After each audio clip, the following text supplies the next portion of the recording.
সাইয়েদনা সুলাইমান আলাইহিস সালাম, আরেকজন হচ্ছে যুলকারনাইন। তো সাইয়েদনা সুলাইমান আলাইহিস সালাম আল্লাহকে বলল, আল্লাহ আমি গোটা বিশ্বের বাদশাহ, আমি গোটা পৃথিবীর সব মানুষগুলোকে একবার লাঞ্চ খাওয়াতে চাই। কি খাওয়াতে? লাঞ্চ মানে কি? দুপুরের খাবার। আল্লাহ বলবেন নো। আল্লাহ বললেন no, it's not your job Sulaiman. Sulaiman, এটা তোমার জব না, it's my duty, it's my job, it's my business. এটা আমার কাজ, আমার কাজ তুমি করতে যাও না। সাইয়েদনা সুলাইমান বললেন, আল্লাহ আমারে ট্রাই করার চেষ্টা দেন, সুযোগ দেন, আমাকে একটু ট্রাই করার সুযোগ দেন, চেষ্টা করার সুযোগ দেন। আমি একটু চেষ্টা করতে চাই গোটা বিশ্বের সব প্রাণীকুলকে, মৎস্যকুলকে, জিনকুলকে, মানবকুলকে খাওয়াতে চাই। আল্লাহ বললেন, সুলাইমান এইটা তোমার কাজ নয়, তুমি পারবা না, কাজটা কার? আমি রিজিক দেই। সাইয়েদনা সুলাইমান বললেন, লেট মি ট্রাই, আমাকে একটু চেষ্টা করার তৌফিক দেন, আমি একটু করি, দেখি না পারি কিনা। আল্লাহ রাজি হয় না, সুলাইমান নবীও ছাড়ে না। ভেজাল আছে না নাই? সুলাইমান আলাইহিস সালামের জোরাজোরিতে আল্লাহ রাজি হলেন। সাইয়েদনা সুলাইমানের অনুসারী ছিল জিনেরা। জিনেরা আবার ওনার কথা শুনতো। উনি জিনদের নিয়ে গোল টেবিল বৈঠক করলেন আর বললেন, সাগরের তীরে বিশাল বড় বড় ডেগের মধ্যে রান্না করো, আফ্রিকার গরুগুলোকে ফ্রাই করো, তেমি মাছগুলোকে ভুনা করো, খাসিগুলোকে রেজালা করো, পোলাও করো, খিচুড়ি করো, বিরিয়ানি করো, সব ধরনের খাবার জমা করো। অমুক অমুক দিন দুপুর বেলায় আমি সাইয়েদনা সুলাইমান আলাইহিস সালাম গোটা বিশ্বের সবাইকে দুপুরের খাবার খাওয়াবো। জিনেরা বড় বড় পাতিলে রান্না করা শুরু করে দিল। রাতে রাতে সাগরের তীরে 40 কিলোমিটার এরিয়ার মধ্যে রান্নার স্তূপ। চলে আসলো সেই মাহেন্দ্র দিন, যেদিনে না লাগবে না, যেদিন খাওয়ানো হবে ওই দিন সবাই এসেছে। সাইয়েদনা সুলাইমান উদ্বোধনী ভাষণ দিবেন। উনি বলতে শুরু করলেন, জিনেরা লাইন ধরবে এদিকে, মাছেরা লাইন ধরবে এদিকে, পাখিগুলো লাইন ধরবে এদিকে, মানুষগুলো লাইন ধরবে এদিকে, সবাই লাইনে লাইনে এসে খাবার খেয়ে যাও। সাগরের ভেতর থেকে বিশাল এক তিমি মাছ এসে বলে, সুলাইমান আমি লাইন মানি না। কি মানি না? আমারে বেলাইনে খাবার দাও। সাইয়েদনা সুলাইমান বললেন, আমি নবী মানুষ, আমি বেলাইন করতে পারি না। তিমি মাছ বলে, আমার পেটে প্রচন্ড ক্ষুধা, এই ক্ষুধায় যদি আমি মরে যাই তাহলে কিয়ামতের দিন আল্লাহ তোমারে ছাড়বে না, কারণ আমি তোমার মেহমান হয়ে এসেছিলাম। ঝামেলা আছে না নাই? সাইয়েদনা সুলাইমান বললেন, বিপদে কি করি? আসলেই তো এই তিমি মাছ আমার মেহমান, আজকে না খেয়ে যদি মারা যায় কিয়ামতের দিন আল্লাহ আমারে ছাড়বে না। সাইয়েদনা সুলাইমান বললেন, ঠিক আছে, শুধু এই তিমি মাছের জন্য বেলাইন, বাকি সবাই লাইনে খাবে। কিছু লোক আছে দেখবেন সব জায়গায় বেলাইন করে, আছে না নাই? র্যাব আছে, পুলিশ আছে, এর ফাঁকেও বেলাইন করে ফেলায়, আছে না নাই? তো সাইয়েদনা সুলাইমান জিনদের আদেশ করে দিল, যাও আফ্রিকার একটা গরু, রোস্ট করা একটা গরু তিমি মাছের পেটের ভিতরে ঢুকায় দাও। তিমি মাছ বলল, সুলাইমান আমি হা করে রাখবো আমার মুখটা, যতক্ষণ না আমার পেট না ভরে তুমি খাবার দিতে থাকবা, পেট ভরে গেলেই মুখ বন্ধ করে ফেলবো। সাইয়েদনা সুলাইমানের কথা অনুযায়ী জিনের বাদশা একটা আস্ত গরু ফ্রাই করা তিমি মাছের পেটের ভিতরে ঢুকাই দিছে, কিন্তু তিমি মাছ হা করে আছে। সাইয়েদনা সুলাইমান বললেন, কয়েকটা খাসি মেরে দাও। একটা খাসি দিয়ে দিল, তারপরও হা করে আছে। বড় বড় ডেক থেকে পোলাও দাও, খিচুড়ি দাও, বিরিয়ানি দাও, আরো কয়েকটা গরু দাও, হা করে আছে। আরো কয়েকশো গরু দাও, হা করে আছে। আরো কয়েক হাজার গরু দাও, হা করে আছে। সুবহানাল্লাহ কইবেন না? দিতে দিতে 1 কিলোমিটারের খাবার নাই, 2 কিলোমিটারের খাবার শেষ, 10 কিলোমিটারের খাবার শেষ, 20 কিলোমিটার শেষ, 30 কিলোমিটার শেষ, 40 কিলোমিটারের খাবার শেষ। এখনো তিমি মাছের মুখটা হা করা আছে না নাই? সাইয়েদনা সুলাইমান সেজদায় পড়ে গেলেন, ডেকে বললেন, আল্লাহ আমি বুঝি নাই, গোটা বিশ্বের সবাইকে তো দূরের কথা, একটা মাছরেও তো রিজিক দিতে পারলাম না। তিমি মাছ এখনো হা করা, ডেকে বলে, সুলাইমান প্রতিদিন রব্বুল আলামিন 3টা লোকমা খাবার আমারে খাওয়ায়, তুমি 40 কিলোমিটারের খাবার পেটে দিয়েছো, কিন্তু আল্লাহর 3টা লোকমার একটা লোকমার সমানও হয় না। এজন্য আল্লাহ বললেন, ওয়ামা মিন দাব্বাতিন ফিল আরদি ইল্লা আলাল্লাহি রিজকুহা ওয়া ইয়ালামু মুস্তাকাররাহা ওয়া মুস্তাওদাআহা কুল্লুম ফি কিতাবিম মুবিন। আল্লাহু আকবার। এই পৃথিবীতে যত প্রাণী আছে, মানুষ আছে, সবাইকে রিজিক দেয় কে? এজন্য রিজিকের মালিক আল্লাহ। ডেকে বললেন, গোলাম আযাব আর গজব ততদিন আসবে যতদিন তোমাদের নাফরমানি বন্ধ না হয়, আর যেদিন থেকে নামাজি হয়ে যাবা, যেদিন থেকে আল্লাহওয়ালা হয়ে যাবা, আযাব আর গজব বন্ধ করে দিবে কে? রহমত দিয়ে দেশটারে ভরে দিবে কে? লা ইন শাকারতুম লা আযীদান্নাকুম, শুকরিয়া করো আমি নিয়ামত বাড়াই দিব। কার কথা? আর জোরে বলেন কার? আল্লাহ সব সময় আমাদেরকে তুমি নিয়ামত গুজারদের অন্তর্ভুক্ত হওয়ার তৌফিক দাও, আমিন। আর জোরে পড়েন আমিন। না শুকরিয়া না, লাগবে না শুকরিয়া, এটা রহমতের কুয়াশা। আলহামদুলিল্লাহ পড়েন, সমস্যা হবে না ইনশাআল্লাহ। টিস্যু আছে তো, মুছে নেওয়া যাবে। নাওতলা পশ্চিম পাড়া জামে মসজিদের উদ্যোগে 23তম বার্ষিক ওয়াজ ও দোয়ার মাহফিল। 23 বছর ধরে এখানে কোরআনের কথা হয়, আমরা খুশি না বেজার?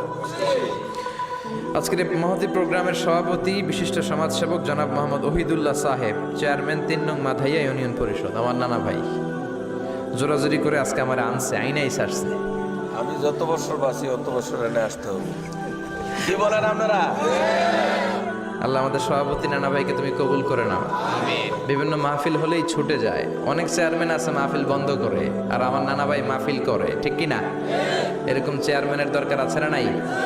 আল্লাহ তুমি ওনাকে কবুল করো, জনপ্রতিনিধি হিসেবে ওনার কাঁধে যে দায়িত্ব সবগুলো সঠিকভাবে আল্লাহ তুমি আঞ্জাম দেওয়ার তৌফিক দাও। আমাকে রেখেছেন প্রধান বক্তা, আপনাদের শুকরিয়া। আমার আগে কথা বলেছে বিশিষ্ট ইসলামী চিন্তাবিদ জনাব হযরত মাওলানা মোহাম্মদ আলী আশরাফ সাহেব, মুহাদ্দিস চান্দিনা আলামিন কামিল মাদ্রাসা, চমৎকার কথা বলছিলেন, আবার কিছু কালেকশনও করলেন। বিশ্বনবীও কিন্তু কালেকশন করতেন। বিশ্বনবী ঈদের নামাজের পরে মহিলাদেরকে বললেন তাসাদ্দাকনা, মদিনার মহিলারা তোমরা বেশি বেশি দান খরচ করো, কারণ মেরাজের রাতে আমি দেখেছি পুরুষদের চেয়ে তোমরা নারীরা বেশি জাহান্নামী। নারীরা বলল কেন রাসূল, আমরা জাহান্নামী কেন, আমগো দোষ কি? বিশ্বনবী বললেন 2 কারণে। তুকসিরনা লাআনা, তোমরা বেশি বেশি মহিলাদেরকে লানত দাও। রেগে গেলে নারীরা বলে হেতের উপরে আল্লাহর ঠেড়া হইতো, হেতের উপরে আল্লাহর গজব হইতো, বলে না? তো এক নারী আরেক নারীকে এরকম গালি দাও, ভর্ৎসনা করো, লানত দাও, এটা এক কারণ। আরেক হচ্ছে তাকফুরনাল আশিরা, তোমরা স্বামীর নাশুকরি করো। মায়েরা বোনেরা যাদের কানে আমার মাইকের আওয়াজ যায়, স্বামীর নাশুকরি করবেন না, এটা বড় কবিরা গুনাহ। আপনি অনেক আল্লাহর ওলি হতে পারেন, নামাজি হতে পারেন, কিন্তু আপনার স্বামী যদি আপনার উপর নাখোশ থাকে, জান্নাতের দরজা আপনার জন্য খুলবে না। বিশ্বনবী ফাতেমারে বললেন, ফাতেমা আলী কোথায়? ফাতেমা বলল, আপনার জামাই আলী আমার সাথে ঝগড়া করে বাইরে গেছে। বিশ্বনবীর চেহারাটা আগুনের গোলার মতো লাল হয়ে গেল। বিশ্বনবী ডেকে বললেন, ফাতেমা তুমি বিশ্বনবীর মেয়ে হতে পারো, কিন্তু আলী তোমার স্বামী। আলী যদি তোমার উপর নাখোশ থাকে, জান্নাতের দরজা তোমার জন্য খুলবে না। কোথায় গেছে আলী, কোথায়? বললেন যে মসজিদে নববীতে গেছে। বিশ্বনবী যে দেখলেন বালির উপরে আলী শুয়ে আছে। বিশ্বনবী মজা করে ডাক দিলেন, ইয়া আবা তোরাব। তোরাব অর্থ বালি, তোরাব মানে কি? বিশ্বনবী ডাক দিলেন, ইয়া আবা তোরাব, মানে হে বালির বাবা আলী, ওঠো। এখন আলী ওঠে না, রাগ করে আসছে। বিশ্বনবী এদিক দিয়ে তাকায়, আলী ওইদিকে তাকায়। বিশ্বনবী ওদিকে আসলে আলী এদিকে তাকায়, মনে মনে করে এতক্ষণ আপনার মাইয়া গুতাইছে, এখন আপনি গুতাইতেছেন। বিশ্বনবী যাই বললো, আলী রাগ করো না, ওঠো, তুমি আমার চাচাতো ভাই, আমার ঘরেই তো তুমি মানুষ হয়েছো। ঘাপটি মেরে হাতটা ধরে টান দিলেন। সাইয়েদনা আলী উঠতে বাধ্য হলেন। বিশ্বনবী কারো হাত ধরে টান দিলে ওই লোক বসে থাকতে পারে? উঠে গেলেন, ঘরে নিয়ে আসলেন। নিয়ে এসে বিশ্বনবী খাটের মাঝখানে শুইলেন। ডান দিকে শোয়ালেন আলীকে, বাম দিকে শোয়ালেন ফাতেমাকে। এবার মেয়ের জামাইকে আর মেয়েকে বুঝাতে লাগলেন, নসিহত করতে লাগলেন, গল্প শোনাতে লাগলেন। কি রোমান্টিক শ্বশুর! এরকম রোমান্টিক শ্বশুর পৃথিবীতে দ্বিতীয়টা খুঁজে পাওয়া যাবে? সুবহানাল্লাহ পড়েন। বিশ্বনবীর কাজই ছিল ঝগড়া লাগলে এরকম মিলায়া দেওয়া। কি করা? মিলায়া দিবেন। সমাজে অনেকে আছে ঝগড়া লাগলে আরো লাগায়া দেয়, আছে না নাই? আগুন লাগলে কি দিয়ে নিবা? পানি ডালতে হয়, অনেকে তেল ডালে। কি ডালে? তো আগুন আরো জ্বলে ওঠে। বিশ্বনবী বললেন, না, খবরদার, ইসলাহু যাতিল বাইন, মিলায় দিবেন। স্বামী স্ত্রীর ঝগড়া মিলায় দেন, ভাইয়ে ভাইয়ে কোপাকুপি মিলায় দেন, এলাকায় এলাকায় গ্রামে গ্রামে মারামারি না লাগাইয়া মিলায় দেন। জান্নাতে আপনার ঘরটারে বড় করে দিবে কে? বিশ্বনবীর কাজ ছিল মিলায় দেয়া। বিশ্বনবী মক্কা থেকে মদিনায় হিজরতের আগে মদিনায় 2টা গোত্র ছিল। এই গোত্রের মধ্যে 120 বছর ধরে মারামারি। কয় বছর? কেউ এই মারামারিটা বন্ধ করতে পারে না। গোত্র 2টার নাম হচ্ছে আউস আর খাজরাজ। আউস খাজরাজের মারামারি। বাবা মরে যাওয়ার সময় ছেলের ওসিয়ত করা যায়, নসিহত করা যায়, বাবারে আমারে কোপাইছে, তুইও কোপাবি। ওই বলে আবার নাতিরে কয়, আমারে মারছে, তুইও মারবি। তো বংশ পরিক্রমায় মারামারি চলতেই থাকে, কেউ আর থামাইতে পারে না। বিশ্বনবী মক্কা থেকে মদিনায় হিজরত করতে এসে মদিনায় বাসাবাড়ি করে 7 দিনের মাথায় 120 বছরের মারামারি থামায় দিলেন। কি নবী ছিল, মিলায়ে দিতেন। ফাসলিহু বাইনা আখাওয়াইকুম, ভাইয়ে ভাইয়ে মারামারি লাগলে মিলায়ে দাও, স্বামী স্ত্রীর ঝগড়া হলে মিলায়ে দিবেন। এজন্য মায়েরা বোনেরা, বিশ্বনবী বলেছেন তাকফুরনাল আশিরা, মেয়েদের সবচেয়ে বড় একটা সমস্যা হচ্ছে স্বামীর নাশুকরি করে। স্বামী দিতে পারলে ভালো, দিতে না পারলে কয় তুমি আমার জীবনে কিচ্ছু দাও নাই। এরকম আছে না নাই? স্বামী আর স্ত্রী বানায় যেজন মিস্ত্রি সে বড় আজব কারিগর, ঠিক কিনা? এই জন্য এই সম্পর্কটা সাইয়েদনা আদম আর হাওয়া থেকে শুরু হয়েছে, কিয়ামত পর্যন্ত স্বামী আর স্ত্রীর এই সম্পর্কের মাধ্যমে গোটা বিশ্বটারে জারি রেখে দিয়েছে কে? তো এই জন্য নারীদের জন্য জান্নাতে যাওয়া সহজ, তারা যদি কিছু প্রসিডিউর মেনটেন করে। বিশ্বনবী বললেন কোন নারী যদি 4টা কাজ করে ওই নারীর জন্য 8টা জান্নাতের দরজা খুলে দিবে কে? আল মারআতু ইযা সাল্লাত খামসাহা সামাত শাহরাহা আতাআত বা'লাহা হাফিজাত ফুরুজাহা ফালতাদখুল মিন আইয়ি আবওয়াবিল জান্নাতি শাআত। মায়েরা ভালো করে শুনেন, যে নারী 5 ওয়াক্ত সালাত পড়বে, রমাদানের রোজা রাখবে, স্বামীর আনুগত্য করবে, লজ্জাস্থানের হেফাজত করবে, এই 4টা কাজ করলে আল্লাহ তাআলা তার জন্য 8টা জান্নাতের দরজা খুলে দিবে। এজন্য বিশ্বনবীও কালেকশন করতেন। তো বিশ্বনবী বললেন মহিলারা বেশি বেশি দান করো। এই কথা শোনার পরে মহিলারা দান করা শুরু করলো। কেউ নাকের ফুল, কেউ কানের দুল, কেউ হাতের বালা, কেউ পায়ের নূপুর, কেউ গলার চেইন বিশ্বনবীর হাতে জেহাদের জন্য দান করতে শুরু করলেন। বিশ্বনবীর হাত কয়টা? একটা বলে 2টা। তো 2 হাতে বিশ্বনবী আর কয়টা নেবেন? আর নিতে পারে না। বেলালরে বললেন বেলাল তোমার চাদরটা নিয়ে আস। বেলাল এরকম চাদর নিয়ে ধরলেন। বিশ্বনবী কালেকশনের ওয়াজ শুরু করলেন আর বেলাল কালেকশনের সব জিনিসপত্র গুছাতে লাগলো। কোন সুবহানাল্লাহ। এজন্য কালেকশন করাটাও সুন্নাত, তবে ওটা একটা লিমিটেশনের মধ্যে, একটা সৌন্দর্যের মধ্য দিয়ে। কিছু কিছু মাদ্রাসার ছেলে মেয়েদেরকে চাল ওঠানোর জন্য বাড়ি বাড়ি পাঠায়, আসে না নাই? এদের ছোটবেলা থেকে মানসিকতাগুলো নষ্ট করে দেওয়া হয়। কেমন করে অন্যের কাছে হাত পাতবে এটা শেখানো হয়। ইসলাম বলে আলিয়াদুল উলিয়া খায়রুম মিন আলিয়াদিস সুফলা, উপরের হাত নিচের হাতের চেয়ে উত্তম। যে দেয় আর যে নেয় তাদের মধ্যে সেরা যে দেয়। চিল্লায় কোন ঠিক কিনা? আবার ইসলাম বলে দেওয়ার সময়ও ভারসাম্য করে দিবা, দেওয়ার সময় কিপটামি করা যাবে না, আবার ঘরে যা আছে সবও দিয়ে দেওয়া যাবে না, ঠিক কিনা? বিশ্বনবীর গায়ে একবার একটা জুব্বা, কয়টা? এক ভিক্ষুক এসে বলে নবী আমার জুব্বা নাই, আমার জুব্বা দেন। দয়ার নবী মায়ের নবী নিজের জুব্বাটা খুলে দিয়ে ওই ভিক্ষুকের হাতে তুলে দিলেন। এখন নবীর গায়ে কোনো জুব্বা নাই। বিশ্বনবী এখন ঘর থেকে বেরোতে পারে না। সাহাবারা এসে ঘরে নক করে, বিশ্বনবী বেরোতে পারে না। আল্লাহ আয়াত নাজিল করলেন ওয়াল্লাযীনা ইযা আনফাকু লাম ইউসরিফু ওয়া লাম ইয়াকতুরু ওয়া কানা বাইনা যালিকা কওয়ামা। মুমিন বান্দাদের গুণাবলী যখন দান করে কিপটামি করবে না, আবার অপচয়ও করবে না। এই আয়াত দিয়ে আল্লাহ বুঝাতে চাইলেন, নবীরে ধমক দিলেন, ও নবী 2টা জামা থাকলে একটা দিতেন, 3টা থাকলে একটা দিতেন, একটা যখন ছিল এইটা দিলেন কেন? এখন নিজে পড়বেন কি? সুবহানাল্লাহ করবেন না? ইসলাম তো ব্যালেন্সড রে ভাই, ইসলাম ভারসাম্যপূর্ণ। ইসলামের সব বিধানগুলো আপনার সাথে স্যুট করবে, ম্যাচ করবে, এটা জীবন ঘনিষ্ঠ। ইসলামে এমন কোনো বিধান দেয়া হয় নাই যেটা আপনার খারাপ লাগবে। অন্যান্য সব ধর্মের প্রতি শ্রদ্ধা রেখেই বলি, আমার ইসলাম যে আহকাম আমাদেরকে দিয়েছে এরকম বিধান কোনো ধর্মের ভেতরে নাই। চিল্লা এখন ঠিক কিনা? হিন্দু ভাইদের প্রতি আমি শ্রদ্ধা রাখি, কারণ অনেক হিন্দু আমার মাহফিলে এসে কথা শোনে। হিন্দু ধর্মের একটা নিয়ম ছিল সতীদাহ প্রথা। স্বামী মারা গেলে ওয়াইফকেও স্বামীর সাথে বেঁধে আগুন দিয়ে জ্বালায় দাও, ছিল না নিয়মটা? রাজা রামমোহন রায় এসে এটা উঠায় দিল। হিন্দু ধর্মে এখনো একটা নিয়ম আছে, পাক্কা হিন্দু হইতে হলে আপনাকে গোমূত্র পান করতে হবে, মানে গরুর পেশাব। লা ইলাহা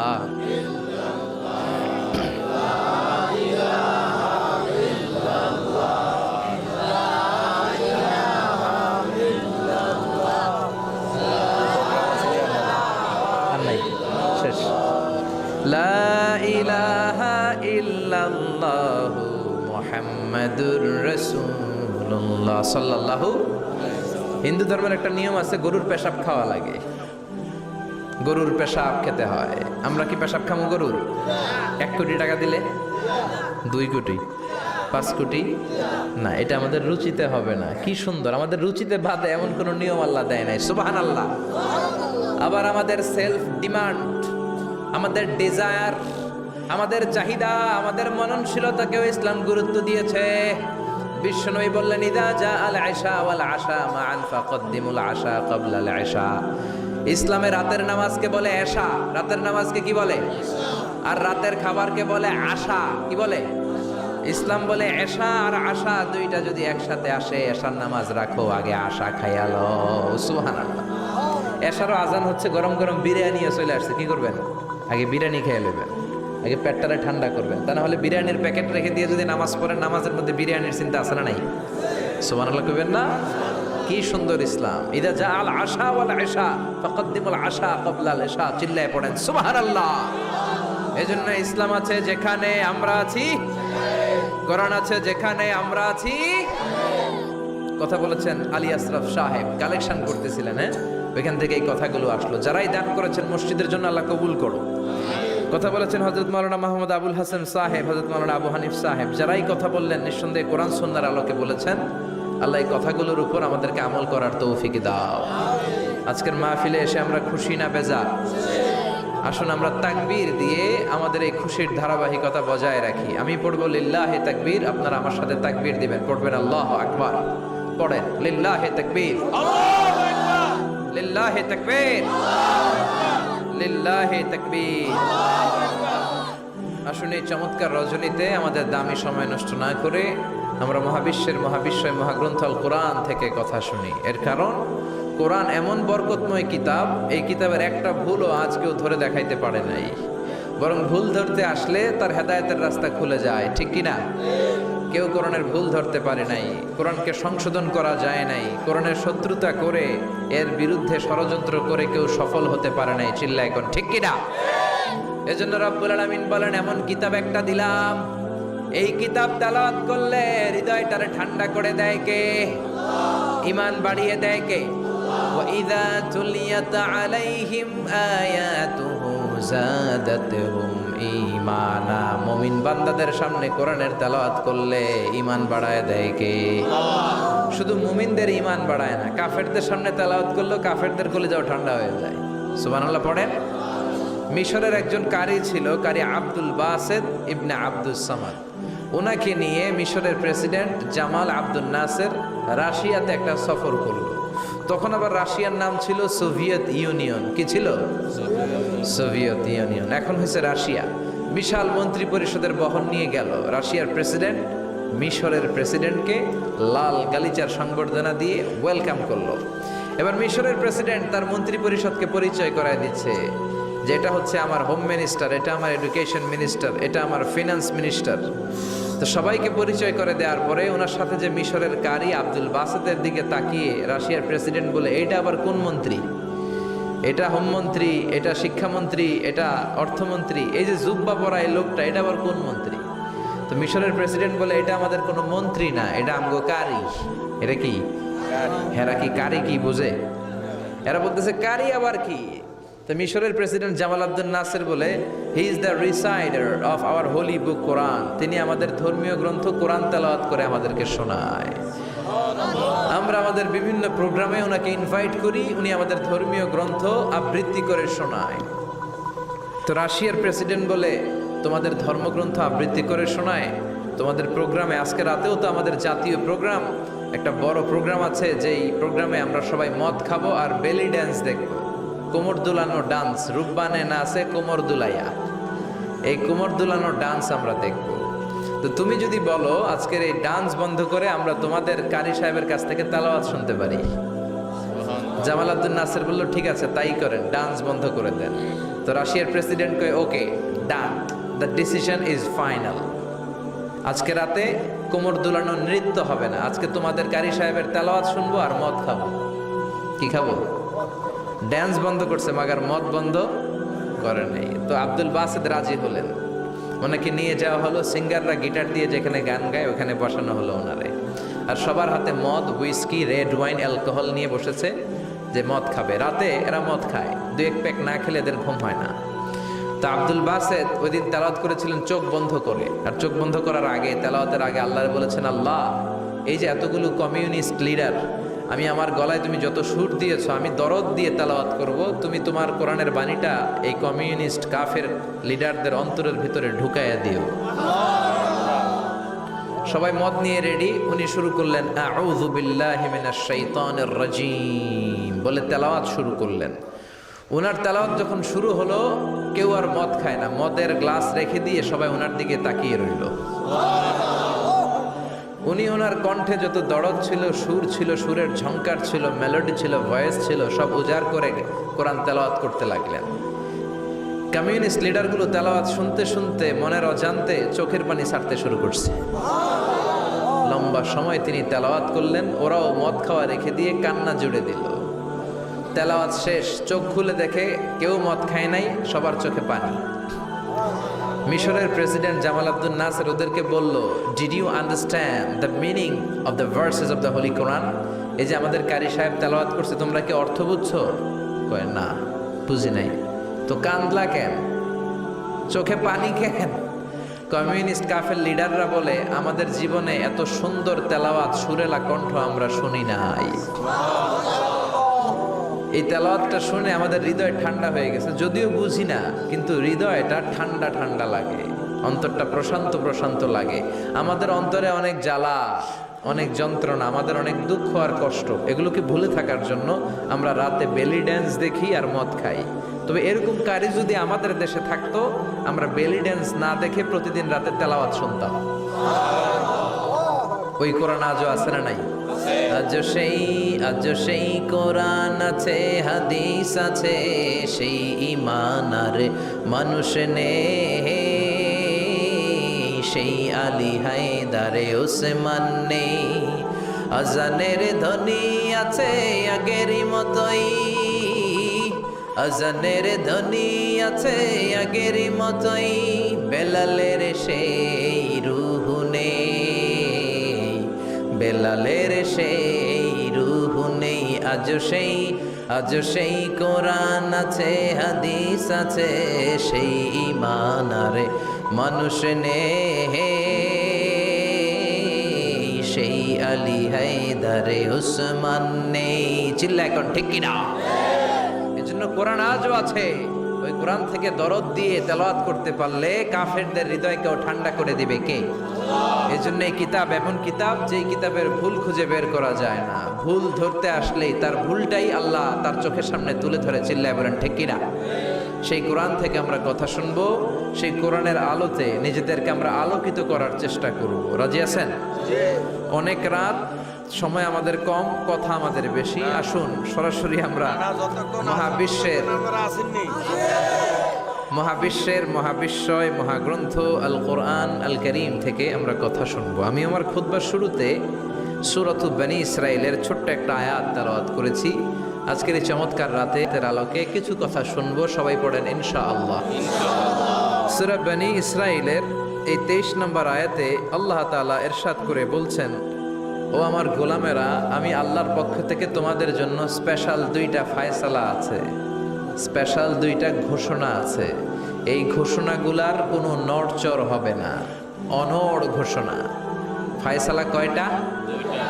রব্বুল আলামিন বলেন, ওয়াকাদা রাব্বুকা আল্লা তা'বুদু ইল্লা ইয়্যাহু ওয়া বিল ওয়ালিদাইনি ইহসানা। আমি আল্লাহর প্রথম ফায়সালা হলো আল্লাহ তা'বুদু ইল্লা ইয়্যাহ।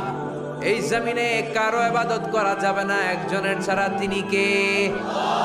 কারো জিকির করা যাবে না একজনের ছাড়া, তিনি কে? কাউকে সেজদা দেয়া যাবে না একজনকে ছাড়া, তিনি কে? এখন আপনি যদি মসজিদেও সেজদা দেন, মাজারেও সেজদা দেন, তাহলে কি আপনি আল্লাহর বান্দা হতে পারলেন নাকি?